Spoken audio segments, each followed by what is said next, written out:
the badlands of Ethiopia to the coasts of Florida. Whoa, look at that little guy go. In the bones of ancient creatures and deep inside your own DNA lies an incredible story. The story of your body and why you're built the way you are. You are a cutie. The shape of your hands, your rich color vision, the way you walk, and even the structure of your brain I mean, I find that mind-blowing. can all be traced back to ancient primates living in an ancient forest.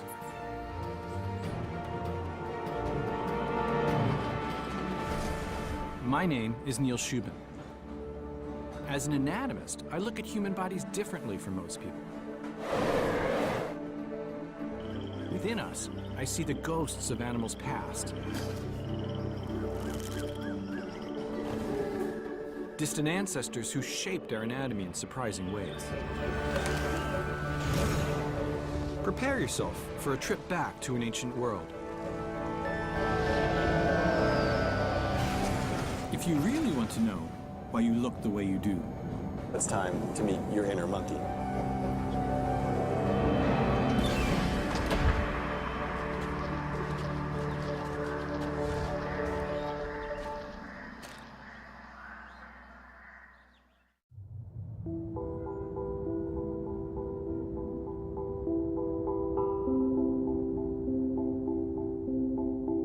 if you go down to your local ice rink, you might not expect to find evidence of your ancient evolutionary past. But if you know how to look, there's a story written in the bodies of these skaters and every one of us. Anyone who's fallen on the ice knows there's one bit of your body you don't want to land on. It's a remnant from a time when our ancestors looked like monkeys, complete with tails. Each of us have a vestige of our tail inside of us. We call that the coccyx. And that sits at the base of our spine. When we fall on that, it really can hurt. And the coccyx is just the beginning. Inside all of us is a record of our ancient primate past, what I like to call an inner monkey. The way we see the world, the way we walk, and even the way we think can all be traced back to a time when our ancestors lived in the trees.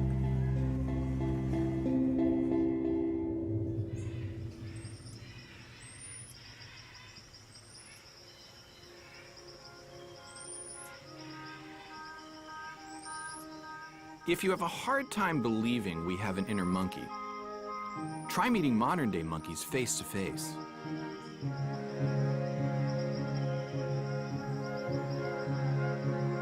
In a sense, these guys, squirrel monkeys, are our distant cousins.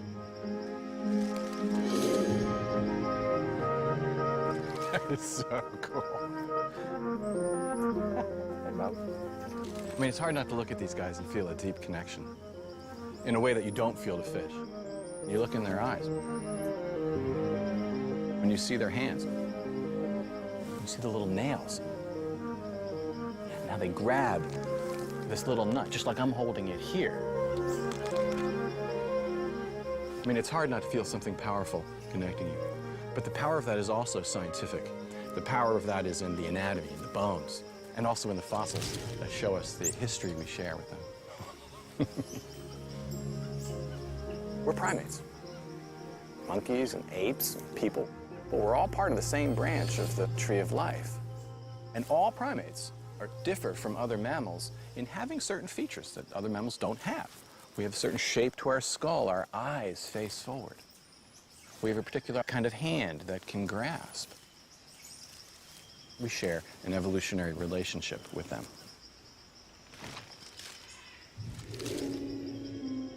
To see what I mean, imagine all life that has ever existed on a giant family tree. From the first microscopic life billions of years ago to all animals alive today.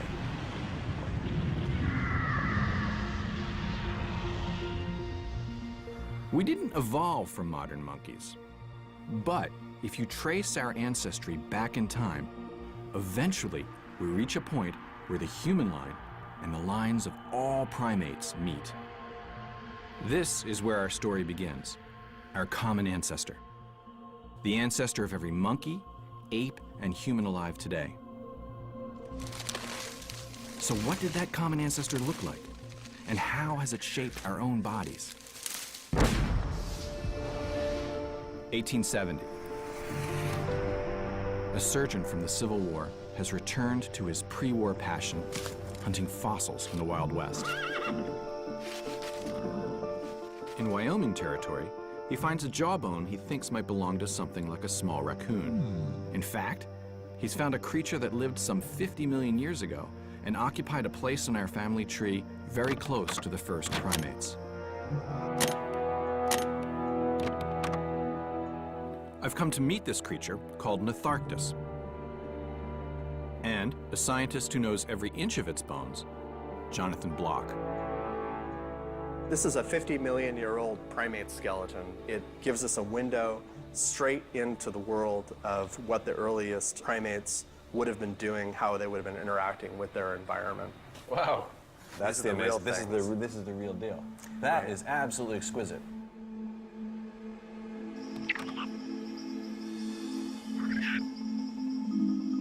Like most modern monkeys, Nitharctus was a climber, adapted to life in the trees.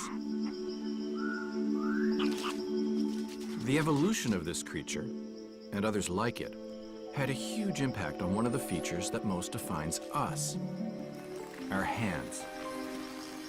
One of the things that's really nice about this hand is that we do have all of the bones preserved. Looks like a jigsaw puzzle. You got to put it all together to see how that. It's a three-dimensional jigsaw puzzle. To solve the puzzle of Nitharctus's hands, you have to begin even further back in time. Over 365 million years ago, ancient fish used their fins to crawl out of the sea. Those fins evolved into the feet of reptiles, and later into the paws of mammals, with short fingers that all pointed the same way, and claws.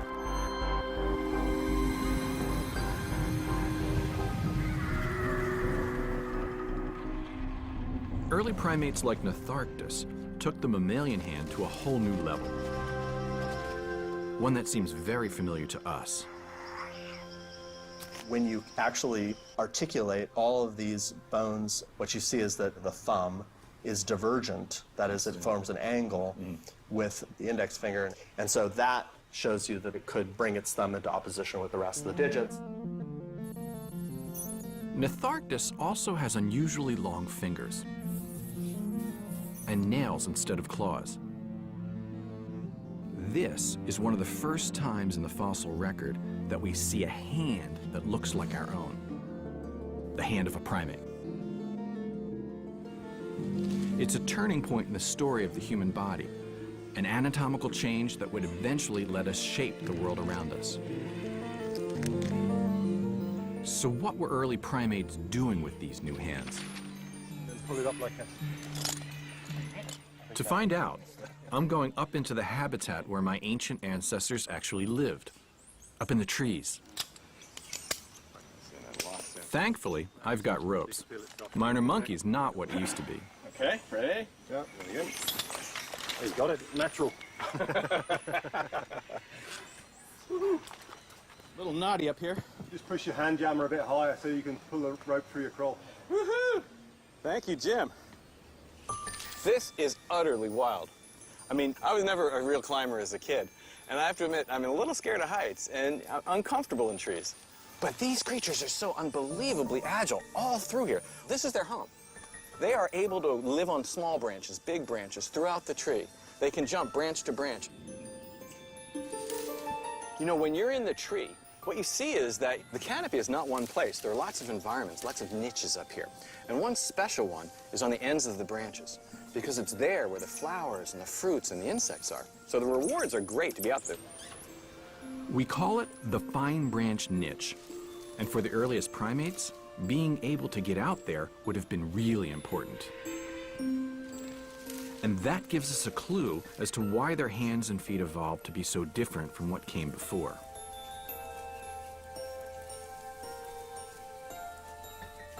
creatures with really short fingers and claws. They're really great at crawling these big, thick branches, but not so much when you get to the ends of the branches. That's because this sort of hand can't grasp. Lengthening the fingers, and better still, adding a divergent thumb, means you can curl your fingers around even the thinnest branches, grasp them tight, and remain stable. We think that's why the hands and feet of early mammals changed. What you end up with are primate hands, wonderfully adapted to moving around the fine branches of trees. Embedded in our bodies is our distant past. The hand I used to write with, to type on the computer, to throw a baseball, that hand has a long evolutionary history. And one important point in that history was here in the trees, on the fine branches, that made a hand with longer fingers and a thumb.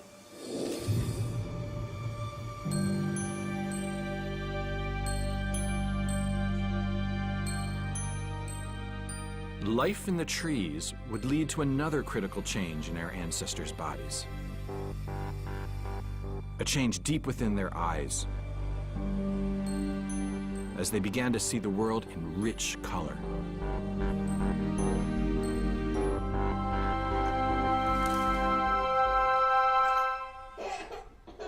I first got interested in the evolution of color vision back in 2009.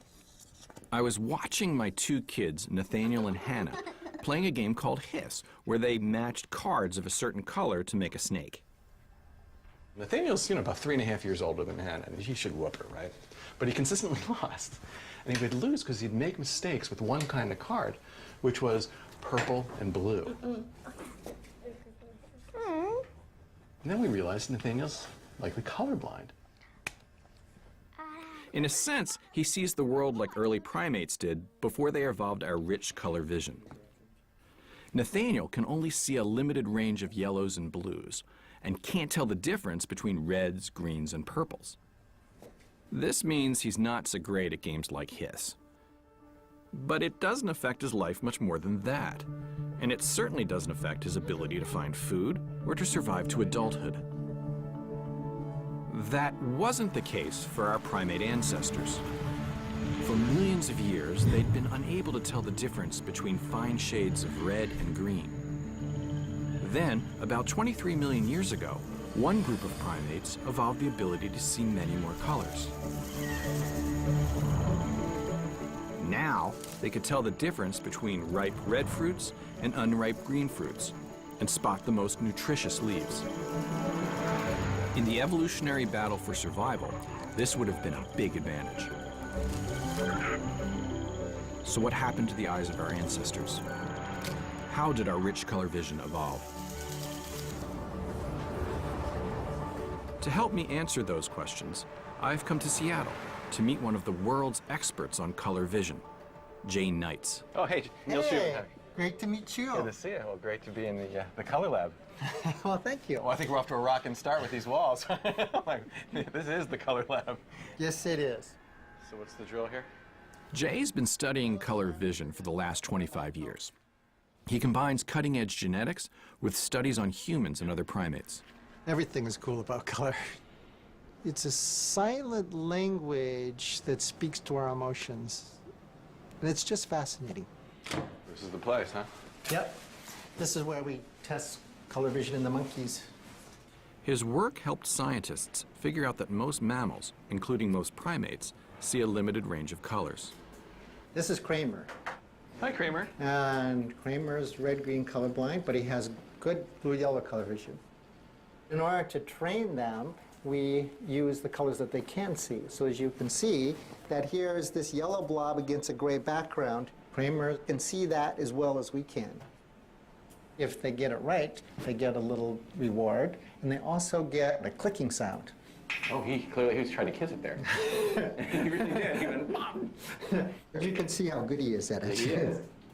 Kramer aces this first test, You've done really well there, Kramer. but change the colors to red and green, and it's a whole different ballgame. If you don't have any color vision, this is completely invisible. If you can't see red or green, this just looks like a totally gray background.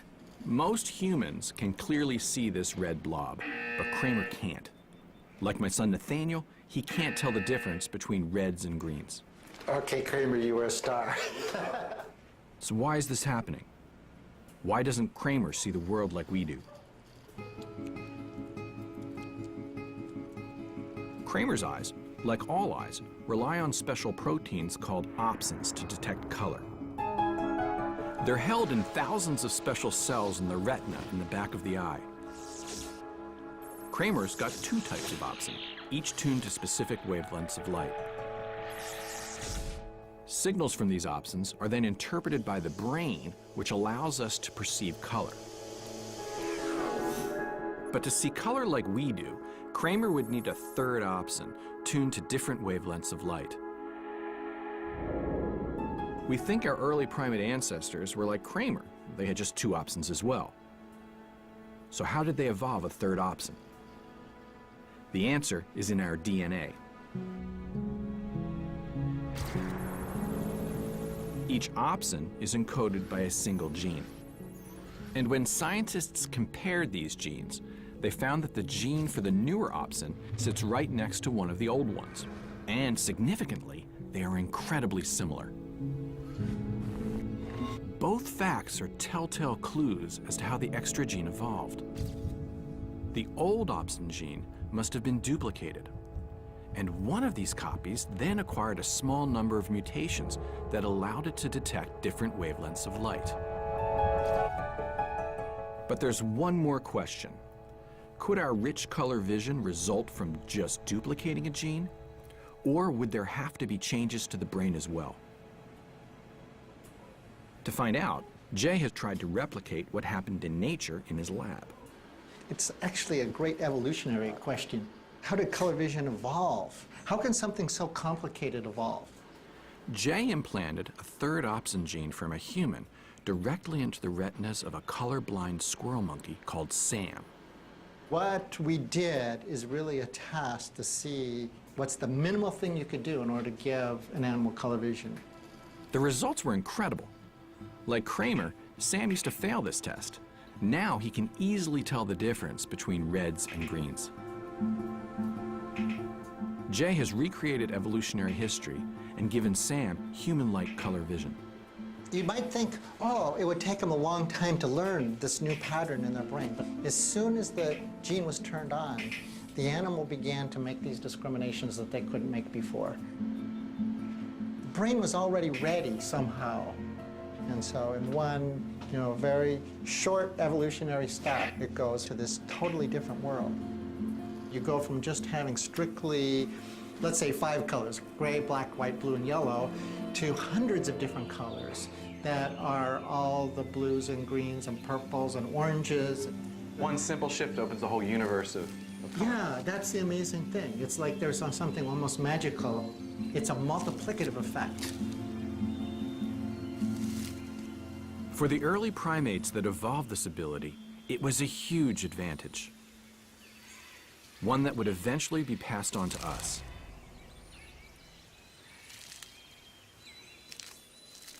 And color still plays a huge part in our lives today.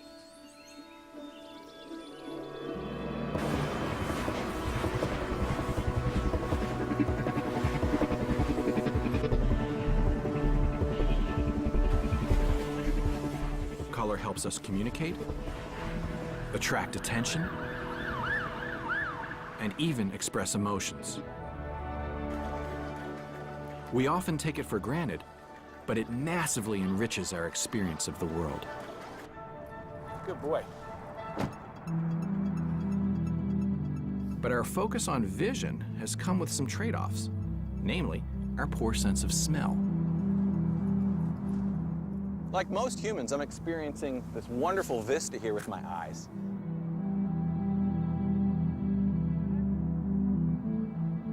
But the dog's experiencing this in a very different way. His is a world of smells. We think that a dog's sense of smell is anywhere from 1,000 to 1,000,000 times better than ours. Like many mammals, it's his main way of understanding the world around him. This fundamental difference in our sense of smell is also reflected in our DNA. A dog has about 1,000 genes that are devoted to detecting odors. We have roughly the same number, but about 600 of them don't work anymore. They're relics. It's a similar story in other primates with color vision. These broken genes reveal another legacy of our primate past. As our distant ancestors gained this wonderfully rich sense of color vision, What happened was our sense of smell became less important, and in the evolutionary world, it's use it or lose it. and that's exactly what happened to our sense of smell. It diminished over time. So while we can thank our inner monkey for our wonderful color vision, we can also blame it for our lousy sense of smell.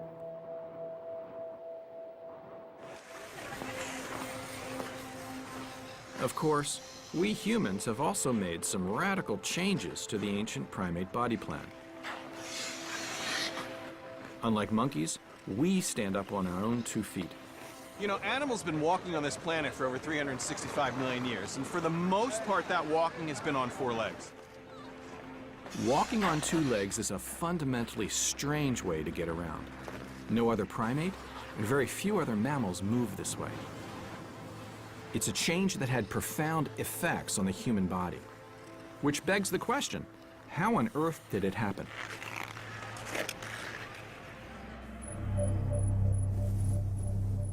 The best place in the world to answer this question is in Africa. A site where the Great Rift Valley cuts deep into ancient rocks, exposing fossils from our distant past. These are the remote badlands of northern Ethiopia. Look at those rocks. Boom, boom, boom, boom, boom. Just totally stretched out. As a paleontologist, that is what I dream about. This is truly in the middle of nowhere. Now, see the volcanic ash cropping out? That's 3.4 million years old. That is incredible. My guide is Don Johansson, one of the first people to hunt for fossils here back in the early 70s, and a childhood hero of mine. There's the camp. They're on the far side of the river right there. Fabulous.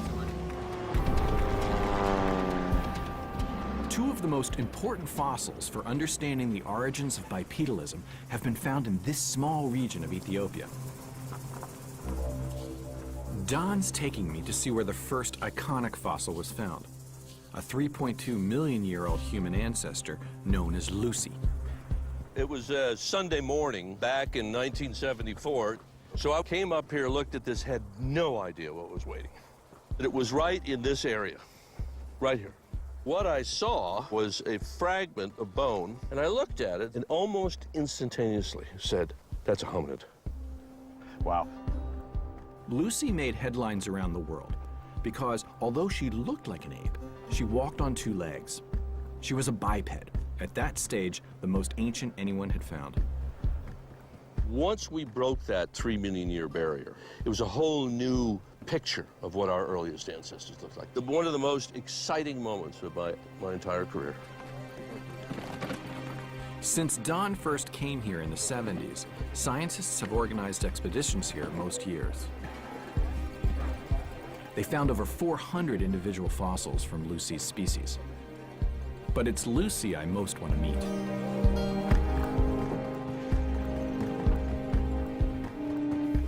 Her bones are some of the best evidence we have for what early bipeds looked like. Now, of course, if this were all articulated properly, you know, the vertebra on top of You'd see another, it. she'd be about 3.5 feet tall. You don't see that. Yeah, you don't get that. Here's the femur, That's the left. top end of the thigh bone. And this one also, I mean, when you put it all together, now you have, you know, this is telling bipedal, this is Right. giving a hint of bipedal. This certainly tells it was bipedal.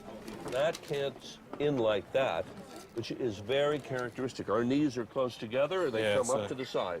The chimps come straight up. Having the upper and lower leg in a straight line is no good for a biped. It makes for an awkward, waddling gait. Lucy's legs formed an angle.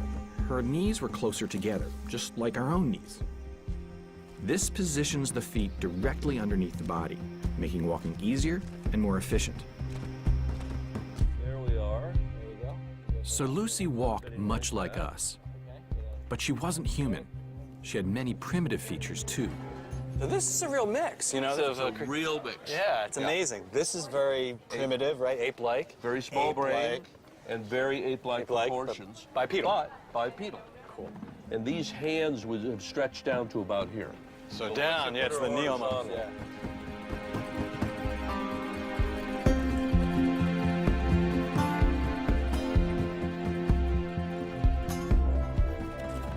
It is just so utterly fabulous. I mean, Isn't it interesting? They had the pile of bones. You put her here, and all of a sudden you could see that it was a living person. she's beautiful. Yep. Thank you.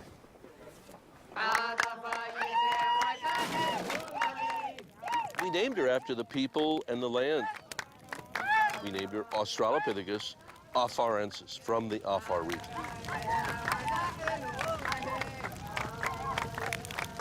So imagine if Lucy was here with us right now. What would she look like?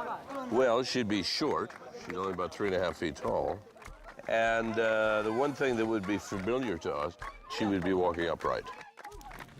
But with those long arms, reaching almost down to her knees, she'd probably have a very odd gait.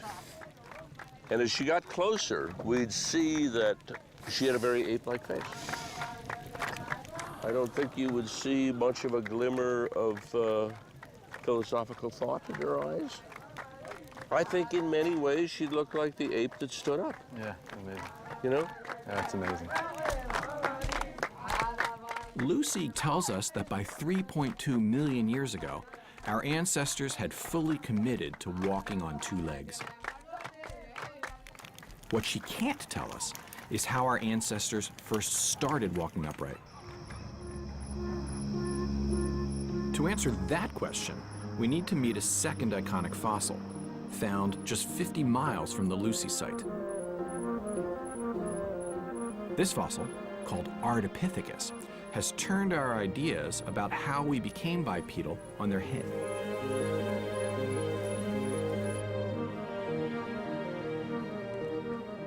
I've come to Berkeley, California, to meet the guy who led the team that discovered Ardi, an old colleague of mine, Tim White.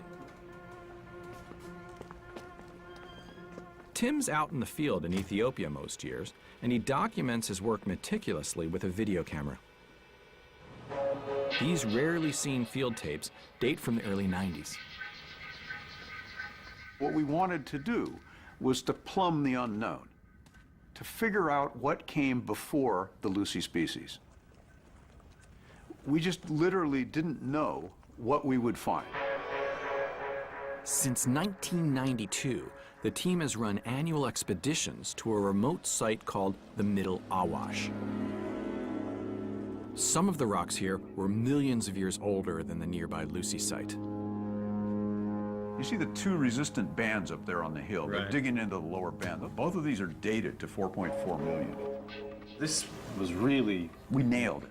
So anything between that is 4.4 million years. This band of ancient rock yielded some tantalizing fragments.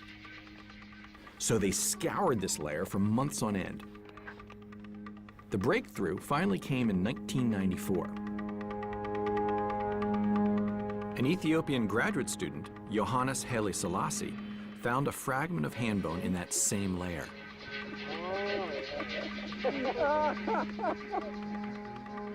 He picked up and said, "This looks like a hominid."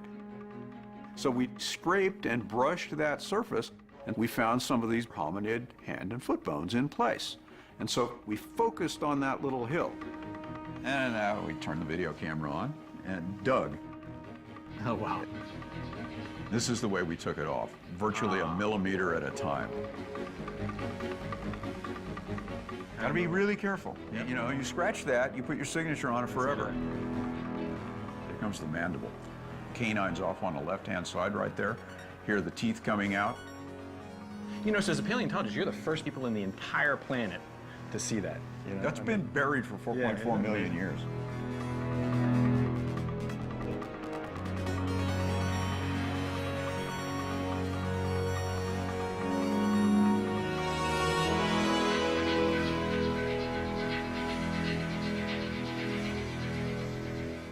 This was a hugely significant find, a new species of hominid at a critical moment in human evolution.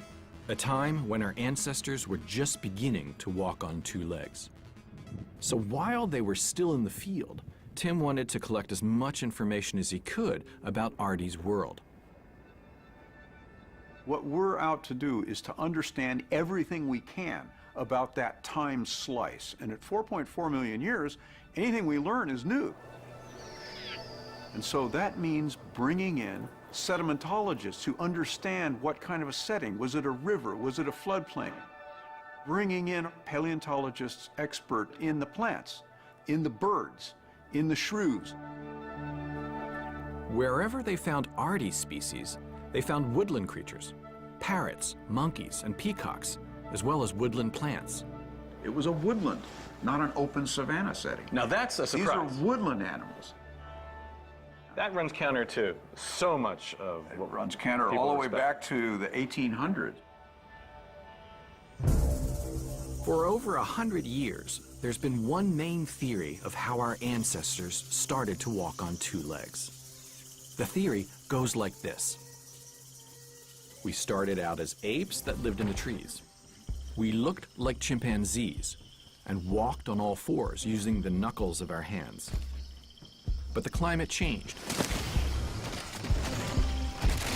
And only after forest had turned to savanna did we start walking on two legs instead of four.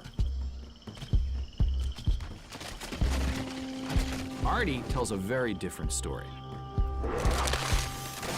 She was already walking upright while living in the woodlands. Artie's skeleton ran counter to the old theory too. It was unlike anything anyone had seen before. It took a team of experts 15 years to fully piece her together. So how do we know she was bipedal? The man in charge of figuring out how Artie might have moved was anatomist Owen Lovejoy. The critical thing in bipedality is the structure of the pelvis. And at first, when you look at this bone, you might think that there's not much information here. But actually, there's an enormous amount of information that tells you a great deal about what the original bone looked like. Using information from this deformed bone, the team was able to reconstruct Artie's entire pelvis. This is a plastic structure that's produced by a three-dimensional printer. The top part of Artie's pelvis looks more human. The hip bone is short and broad, a key indicator of bipedalism. But the lower half is much longer than a human pelvis, more useful for climbing. When you got to that detail, you realized it was a mosaic of anatomy that had never been encountered before. It suggests that Artie could walk on two legs, but not as well as later hominids like Lucy. And the rest of her anatomy held surprises too. Neither Lucy nor humans have the ability to grasp with their big toe, but this thing had full grasping ability. So she has a grasping foot that can walk. Yes. Even the hands were a mosaic. Incredibly long fingers, good for climbing, but a shorter human-like palm. And the bones show none of the telltale signs that she walked on her knuckles like a chimpanzee.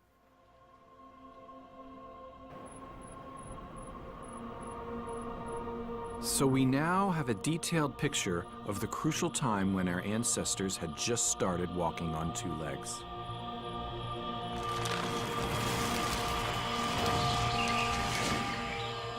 Artie was small, around 4 feet tall. A good climber, she moved on all fours when in the trees, but she walked upright when on the ground. She blows the old theory of how we became bipedal out of the water. Not only did our ancestors start walking on two legs when still living in the woods, they never looked or moved like our closest living relative, the chimpanzee. Some scientists don't accept this interpretation. They think Artie isn't a human ancestor at all, but the relic of an extinct ape. But Timms spent years studying many specimens of Ardipithecus, and he thinks the evidence is clear. When we looked at the Artie cranium, we saw very small canines. No other ape, living or fossil, has such reduced canines. That's a good indicator. She's come in our direction a bit. Go to the pelvis. Same thing. A unique adaptation shared by humans and Lucy. We're still not sure exactly why a woodland climber needed to walk on two legs. But thanks to Artie, we now have a snapshot of one of the most dramatic transformations in the history of our species. The transition from walking on four legs to walking on two. This major change to our ancestral body plan has serious consequences for us today.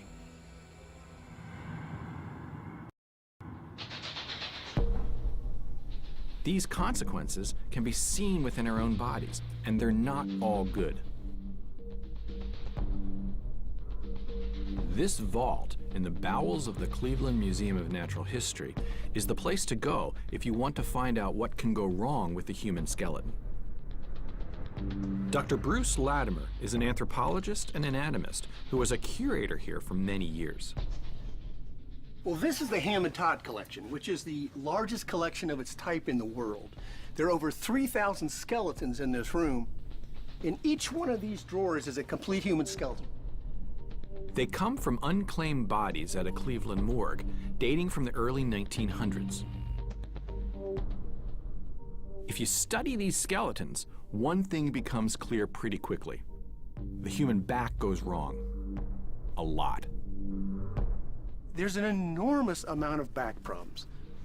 The pain must have been phenomenal, and you just see that all over this collection. Turns out, our bad backs are an unwelcome inheritance from our inner monkey. We took a skeleton like this that was essentially horizontal. We stood it upright. We've had to change essentially every bone to allow us to do that.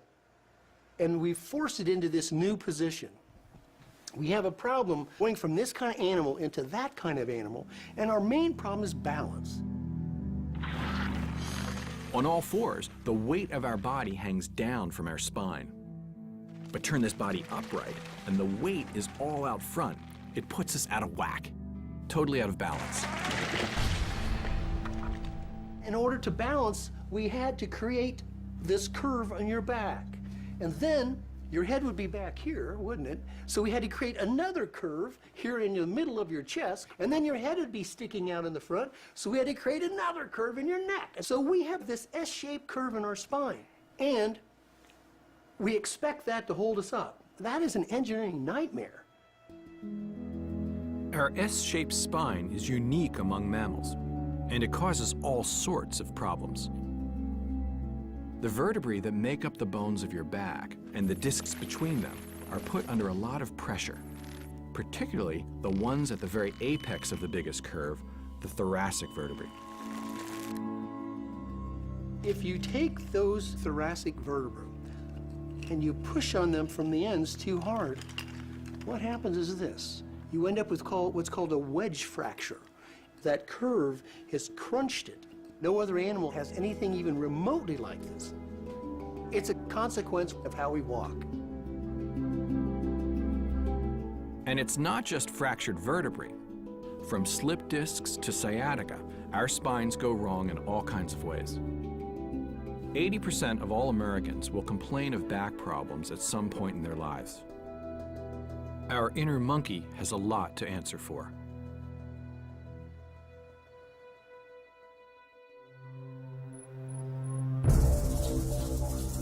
But I don't want you to get the wrong idea. Standing up on two legs wasn't all bad, or it never would have happened in the first place.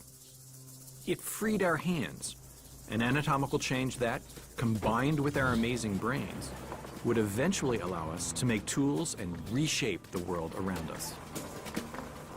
This key moment in our evolutionary history is once again visible in the rocks of northern Ethiopia. So geologically, one of the things that's special about this is it has lots of layers. Lucy's from one part of it, and we're going to another, right? That's right. We've just jumped about 600,000 or 700,000 years in time. And that is kind of mind-blowing. Yeah. Paleontologist Bill Kimball has brought me to a site where you can find stone tools that are over 2 million years old.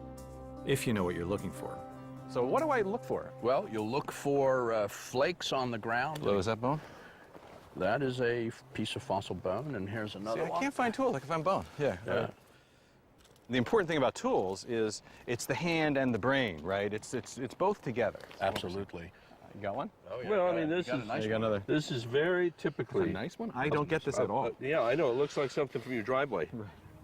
The tool Don's found was made by human ancestors called Homo habilis, who lived 1 million years later than Lucy. Clearly, some early human took a stone, a hammer stone, and struck it right there. And got Oh, this- yeah, you got and striations, see, you have yeah. to feel that edge. You could use it to strip off meat or whatever. So from this rock, you could tell where they hit it, how they hit it. I mean, Yeah. it's almost like a time machine you have. It is. It's a time machine that takes us back to a period when the faintest glimmers of what it means to be human are beginning to emerge. The use of the hand, the cognition, the repeated behavior to produce a stylized tool. It's mind-blowing. Wow. Can we look for tools? I want to find a tool. No? That's natural. No, this is one. You found one. Making tools takes excellent vision, fine motor skills, and a brain that can integrate the two.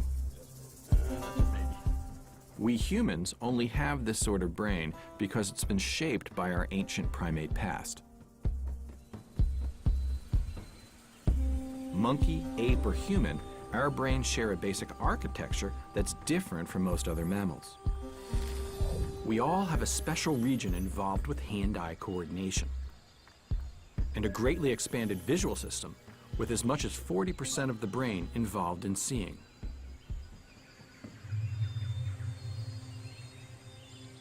Our inner monkey hasn't just shaped our bodies, it's shaped our brains as well.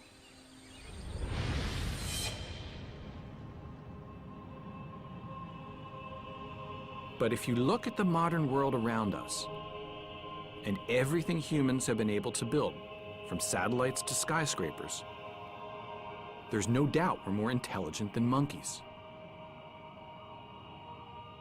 So what changed? What made our brains so different from those of other primates?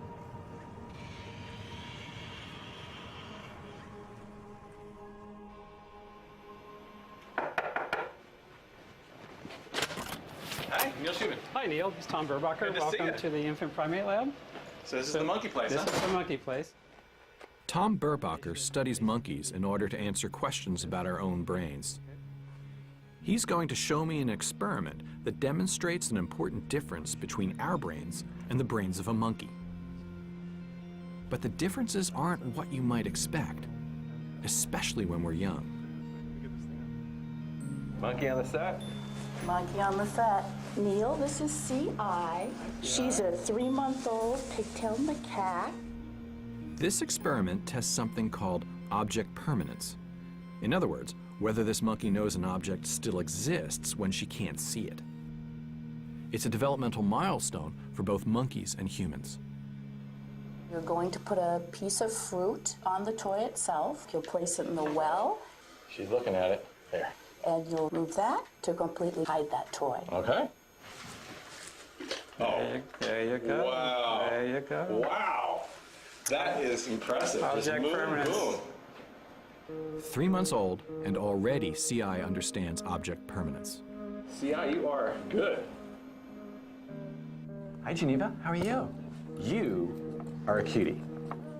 Geneva is the same age as the baby monkey. I'm going to do the exact same test on her under the expert eye of child development specialist, Professor Susan Speaker. She needs to reach for him and show that she's interested. Oh, I think we got She's interest. got a good reach. You do. Look at you. Oh, Geneva, you like those. Hello. Now, Neil, can you get them away? Oh, I'm an expert at this. Can I take that for a sec? Sorry, be temporary. Yeah, you are so good that way. I'll pop it in. And Sure, she's watching. She's watching. Now, we'll cover it up. Watch this. And she wonders, what did you do, Neil? What toys? I don't know where they went. Wow, that is amazing. Where did they go? It is incredible. If it's not there, it doesn't exist. That is amazing. So how come a baby monkey beats a baby human in this test? These tests are showing us how rapidly a particular region of our brain is wiring up in development. And it's showing us comparatively that we wire up much slower in this part of the brain than do monkeys. Compared to other primates, we humans have an unusually long childhood, even if you take the different lifespans into account. This should be an evolutionary disadvantage. But in fact, it's one of our greatest strengths. During childhood, our brains are being shaped by our environment and by our experience. Extending this phase gives us longer to learn and pick up new skills. Some think that this is a key part of what makes us so smart. But there are other factors too. The brain is made up of vast networks of nerve cells called neurons that carry, process, and store information. The part of the human brain responsible for higher thought, the cortex, contains more neurons than that of any other animal on the planet, an astonishing 16 billion. These neurons are organized in a uniquely powerful way. They're unusually interconnected. This means we can do things that other primates can't: build complex tools, compose symphonies, and even investigate how our own brains work. But before we get too carried away with our own cleverness, I want to inject a bit of humility. That means leaving monkeys behind and going back to where the series began, my anatomy lab in Chicago, and my favorite subject, fish. The brain of a fish and the brain of a human have more in common than you might think. This is a trip to the beginning. This is as basic as it gets. We're going human, fish, represented by a cartilaginous fish, a shark on the right. And what you have is, you see the muscles and nerves and organs inside the shark head. But importantly, you see this yellow tissue. This is the front end of the spinal cord. It's the brain. Doesn't look like much, but it's the shark brain. This is the human brain. This is where it all happens for us, where our memories reside, where our fears, our loves, our hates. It's all in here. The human brain, really at the surface level, looks nothing like what's sitting inside the shark head. Yet when you know how to look, you find a very profound similarity. And that similarity lies in the overall architecture of the brain itself. In the human, we have a forebrain. And that forebrain consists of this folded tissue here, where much of our conscious thought happens. And then there's a midbrain, this walnut-sized area in the middle. And then a hindbrain. That's a fundamental division. We see that in development, and we see that based on where the nerves exit the brain. Well, if you follow the similar nerves in a shark, what you see is sharks too have that same structure. A forebrain, a midbrain, and a hindbrain.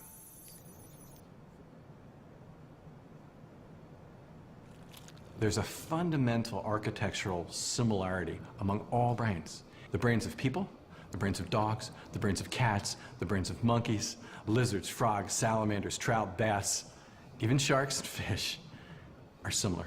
Each one of them has a forebrain and a midbrain and a hindbrain, despite the fact that those brains are often very different in function and form. But that's not the end of the story. The fundamental architecture of our own brains can be traced back even further than fish, to a surprisingly primitive animal that doesn't even really have a brain. But I've got to find these tiny creatures first. Right, okay. Well, we could start trying around X here. marks the spot? X marks the spot. Let's give it a go. Right. This is Peter Holland, a world-renowned geneticist and head of zoology at Oxford University in England. Okay, so what do I do? Just shake it. Shake and bake, huh? I'll make it look so easy. That? No? No.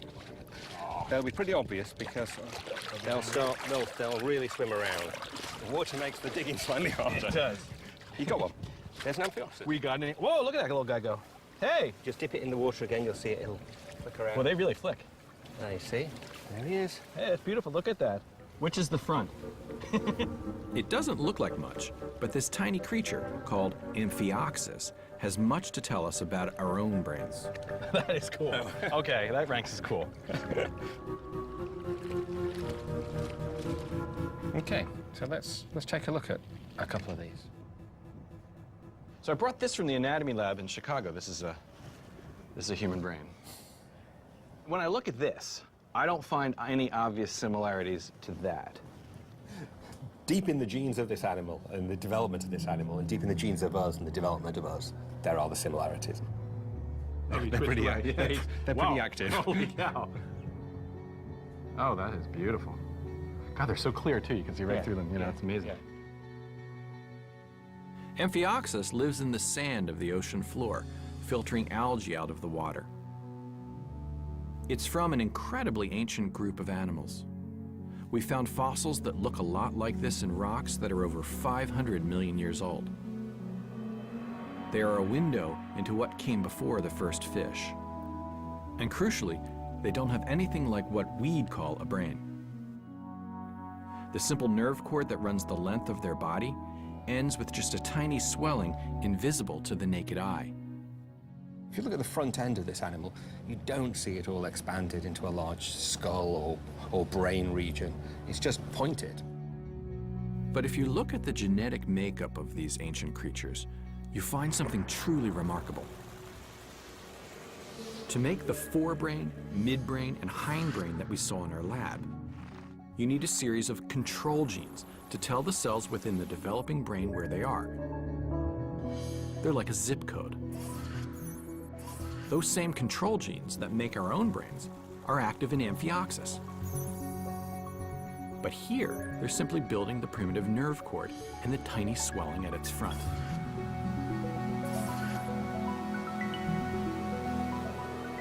This means that the genetic roots of our complex primate brains existed in much simpler creatures that first arose over 500 million years ago. I think it gives us a glimpse into where our brains came from, into the basic organization of the brain of our ancestors. I mean, I find that mind-blowing. He's just an exciting animal. He knows you're talking about him. Yeah, He's going. That's right. He's going. You can see those muscle blocks really working there. You know, and I think to an evolutionary, well, he's jumped off, guys. Sorry. He's going Tiktaalik on us. He's going land-living. He's going rogue. Yep, he's gone for the next transition. Exactly. He's in the Devonian now.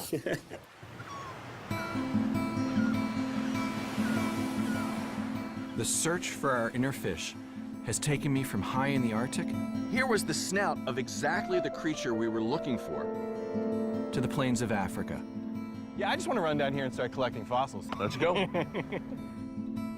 As well as deep inside our own DNA. And today we saw a little tiny worm living in the mud here in the bay that contains genes that we have that sculpt our own brains. The organ that gives us many of our unique properties. We've seen how our distant relatives, from worms to fish, from reptiles to early primates, have defined our bodies. At each new stage of our journey along the tree of life, our ancient animal ancestors have reconfigured what's gone before.